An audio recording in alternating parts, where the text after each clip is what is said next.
नमस्कार छात्रों। आज हम संवाद सेतु जो कक्षा 12 में अनिवार्य हिंदी की पुस्तक है उसके अध्याय 8 नाम है साक्षात्कार लेने की कला। इसके पाठ्य पुस्तक के जो प्रश्न उत्तर हैं उनको हल करते हैं। तो चलिए बिना समय गंवाए हम शुरू करते हैं। देखिए बेटा, साक्षात्कार को हम अंग्रेजी में इंटरव्यू बोलते हैं। क्या बोलते हैं? इंटरव्यू। तो इंटरव्यू लेने की कला के बारे में इस पाठ में बताया गया है। आपने पाठ पढ़ लिया होगा। तो चलिए, पहला प्रश्न है, साक्षात्कार की विभिन्न परिभाषाएं देते हुए इसके प्रकार लिखिए। परिभाषाएं देनी है। परिभाषाएं जिसके द्वारा दी जाती है हम वैसी की वैसी परिभाषाएं ही देते हैं, उसमें कोई छेड़छाड़ नहीं कर सकते। हाँ, प्रकार और बताने इसमें। तो पहला है साक्षात्कार का शाब्दिक अर्थ। साक्षात्कार का शाब्दिक अर्थ क्या है? साक्षात कराना, यह हलंत है। अर्थात किसी व्यक्ति विशेष से साक्षात मिलकर मतलब आमने सामने मिलकर, साक्षात मिलकर मतलब आमने सामने मिलकर उसके भावों और विचारों को जानना ही क्या है? साक्षात्कार करना है। पहली परिभाषा यहाँ पे है रेडमा हाउस शब्दकोश के अनुसार। किसकी परिभाषा? साक्षात्कार की परिभाषा। रेडमा हाउस शब्दकोश क्या कहता है साक्षात्कार के बारे में?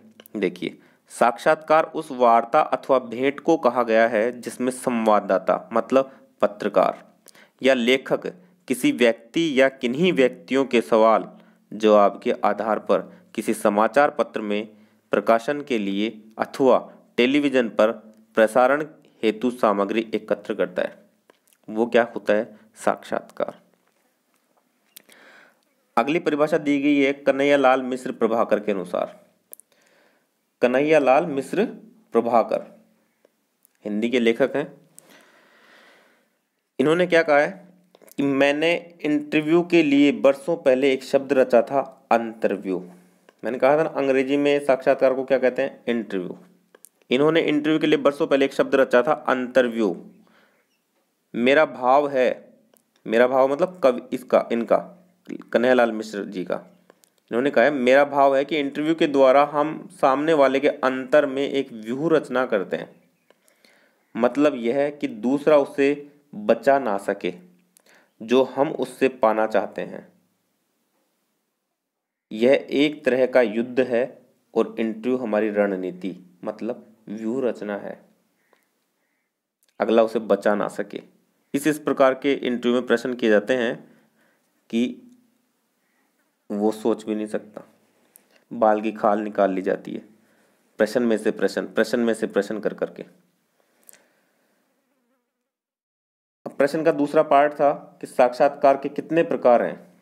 साक्षात्कार के कितने प्रकार होते हैं? 2 प्रकार होते हैं। पहला है परीक्षोपयोगी साक्षात्कार, जो परीक्षा के लिए जो उपयोगी साक्षात्कार होते हैं, इंटरव्यू होते हैं, एग्जाम के बाद में इंटरव्यू होते हैं, वो साक्षात्कार। दूसरा प्रकार है जनसंचार माध्यम उपयोगी साक्षात्कार। जनसंचार माध्यमों के लिए जो उपयोगी साक्षात्कार है वो। जनसंचार माध्यम उपयोगी साक्षात्कार भी 2 प्रकार के होते हैं। एक तो प्रिंट मीडिया के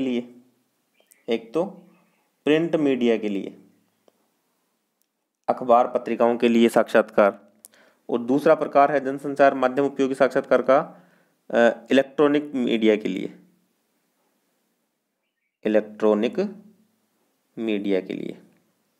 साक्षात्कार।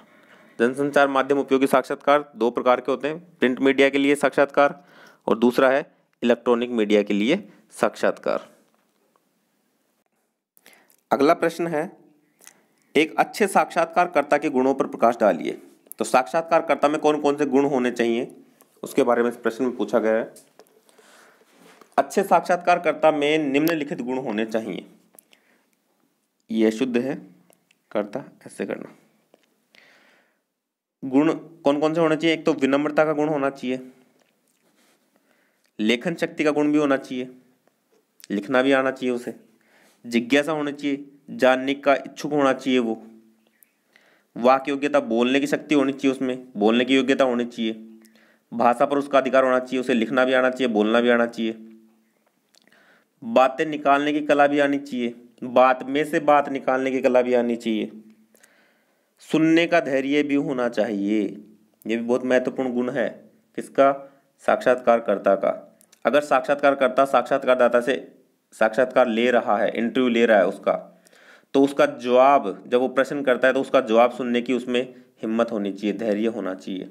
ये नहीं कि वो बीच में गुस्सा हो जाए या बीच में अगला प्रश्न कर दे, ऐसा नहीं होना चाहिए। उसका पूरा जवाब सुनने का धैर्य उसमें होना चाहिए। अगला गुण है मनोविज्ञान का ज्ञान भी होना चाहिए। व्यवहार कुशल होना चाहिए, क्रोधी नहीं होना चाहिए, हंसमुख होना चाहिए, चिड़चिड़ापन नहीं होना चाहिए उसमें। अगला है वह जिस विषय पर साक्षात्कार लेने जा रहा है उसकी उसे गहरी समझ होनी चाहिए। और आखिरी है तत्काल प्रश्न गढ़ने की कला भी होनी आवश्यक है। किसके अंदर, साक्षात्कारकर्ता के अंदर। तत्काल उसी समय प्रश्न गढ़ने की कला भी उसमें होनी चाहिए, ताकि वो प्रश्न में से प्रश्न करके सही जवाब जानने की कोशिश कर सके। अगला प्रश्न है तीसरा, एक पत्रकार के नाते आप अखबार या टीवी दोनों में से किसके लिए साक्षात्कार करना चाहेंगे और क्यों। तो इसका जवाब है पत्रकार के नाते हम टीवी के लिए साक्षात्कार लेना चाहेंगे। किसके लिए साक्षात्कार लेना चाहेंगे, टीवी के लिए साक्षात्कार लेना चाहेंगे, क्योंकि टीवी साक्षात्कार का दृश्यात्मक प्रसारण होता है। टीवी का जो साक्षात्कार होता है उसका प्रसारण कैसा होता है, दृश्यात्मक, चित्र दिखाए जाते हैं, लोगों को दिख जाता है कि कौन तो साक्षात्कार करता है और कौन साक्षात्कार दाता है। उसमें जिसका साक्षात्कार लिया जा रहा है उसका तथा साक्षात्कारकर्ता का भी फोटो सामने आ जाता है, मतलब दोनों के चित्र सामने आ जाते हैं, कौन ले रहा है कौन इंटरव्यू दे रहा है। उसमें चेहरे के हाव भाव भी व्यक्त हो जाते हैं, हाव भाव भी पता चल जाते हैं कि अगला गुस्से में बोल रहा है, हंसमुख बोल रहा है, बात बना के बोल रहा है। इस प्रकार उसके हाव भावों का भी ज्ञान हो जाता है टीवी साक्षात्कार में। टीवी की पहुंच भी एक विशाल दर्शक वर्ग तक होती है। दर्शक स्वयं साक्षात्कारदाता को देख रहा होता है, अतः टीवी साक्षात्कार अधिक प्रभावी होता है, इसलिए हम टीवी साक्षात्कार करना चाहेंगे। अगला प्रश्न है, अपने क्षेत्र के विधायक से साक्षात्कार के लिए आप क्या तैयारी करेंगे। एक काल्पनिक प्रश्नावली बनाइए। यहाँ पे उत्तर दिया गया है, लेकिन इस प्रकार के प्रश्नों का जवाब छात्र स्वयं अपने विवेक से भी दे सकता है। हाँ, ये होना चाहिए कि वो उससे रिलेटेड ही होना चाहिए, ज़्यादा साइड में नहीं होना चाहिए, हटके नहीं होना चाहिए। तो इसका जवाब हम इस प्रकार से दे सकते हैं, अपने क्षेत्र के विधायक से साक्षात्कार के लिए मैं सर्वप्रथम साक्षात्कार के विषय का चयन करूंगा। विषय के चयन करने के बाद विधायक महोदय से संपर्क करके उन्हें साक्षात्कार के विषय में जानकारी देते हुए उनसे साक्षात्कार के लिए समय देने हेतु निवेदन करूंगा। पहले तो विषय का चयन करूंगा कि मुझे किस विषय पे विधायक महोदय का साक्षात्कार करना है। फिर विषय का चयन करने के बाद विधायक महोदय से संपर्क करूंगा और उन्हें साक्षात्कार के विषय में बताऊंगा कि मैं आपका साक्षात्कार करना चाहता हूं, इस विषय पे करना चाहता हूं। फिर उनसे साक्षात्कार के लिए समय देने का निवेदन करूंगा कि आप बताइए मैं किस समय आपका साक्षात्कार करूं। समय तय होने पर उसके अनुसार प्रश्नावली तैयार की जाएगी और प्रश्नावली में इस प्रकार के प्रश्न हो सकते हैं। आपके अपने अलग प्रश्न भी हो सकते हैं, लेकिन होने चाहिए रिलेटेड ही। आपके नजरिए से क्षेत्र में किन किन क्षेत्रों में विकास की संभावनाएं हैं। हम पहला प्रश्न विधायक महोदय से करेंगे, आपके नजरिए से क्षेत्र में किन किन क्षेत्रों में विकास की संभावनाएं हैं। इन क्षेत्रों में विकास के लिए आपकी योजना क्या है, प्लानिंग क्या है। विकास की इस योजना में आप जन सहभागिता के लिए क्या करेंगे, जन सहभागिता के लिए क्या करेंगे, ये बड़ी की आएगी यहाँ पे।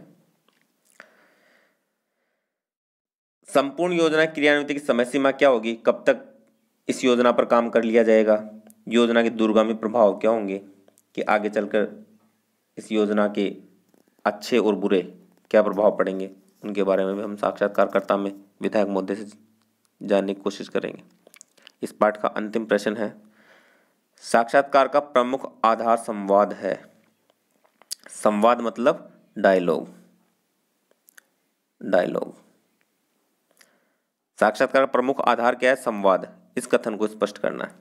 साक्षात्कार में दो व्यक्तियों के बीच बातचीत होती है, बातचीत का आधार संवाद होता है, बिल्कुल सही बात है। साक्षात्कार में दो व्यक्तियों के बीच बातचीत होती है और बातचीत का आधार क्या होता है, संवाद होता है। तो साक्षात्कार का आधार भी क्या है, संवाद ही होगा, डायलॉग ही होगा। डायलॉग के बिना साक्षात्कार संभव नहीं है। साक्षात्कार के दौरान साक्षात्कारकर्ता जो साक्षात्कार लेने वाला होता है, साक्षात्कारदाता जो साक्षात्कार देने वाला होता है अर्थात इंटरव्यू देने वाला होता है, उससे संवाद स्थापित करके विषय विशेष पर उसके विचारों से अवगत होता है। कौन, साक्षात्कारकर्ता। और उन्हीं विचारों को जन सामान्य के सामने रखता है। कौन, साक्षात्कारकर्ता। संवाद जितने प्रभावी होंगे, इफेक्टिव होंगे, साक्षात्कार भी उतना ही इफेक्टिव होगा, प्रभावपूर्ण होगा। साक्षात्कार के संवाद पाठक या श्रोता वर्ग की समझ के अनुरूप होने चाहिए। तो इससे स्पष्ट होता है कि साक्षात्कार का प्रमुख आधार क्या होता है, संवाद। तो उम्मीद करता हूँ आपको ये प्रश्न समझ में आए होंगे। धन्यवाद। जय हिंद, जय भारत।